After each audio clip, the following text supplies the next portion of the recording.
ডালের মধ্যে কাঁচা লঙ্কা দিয়ে দেবো, দিয়ে দেবো, জল দিয়ে দেবো। প্রেসারে ডালটা সিটি মেরে নেব। কড়াইতে তেল দিয়ে দেবো, তেলটা গরম হয়ে গেছে, বড়ি দিয়ে দেবো। বড়ি ভাজা হয়ে গেছে, তুলে নেব। দিয়ে দেবো, লবণ দিয়ে দেবো, একটু হলুদ দিয়ে দেবো। ডালটা সিদ্ধ হয়ে গেছে, লবণ দিয়ে দেবো, হলুদ দিয়ে দেবো, পরিমাণ মতন জল দিয়ে দেবো। কপিটা ভাজা হয়ে গেছে, এটাকে তুলে নেবো। কপি দিয়ে দেবো ডালের মধ্যে, বড়ি দিয়ে দেবো।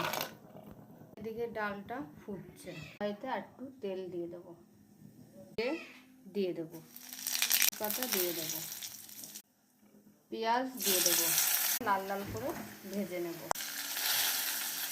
ডাল দিয়ে দেবো, ডাল হয়ে গেছে, নামিয়ে নেব।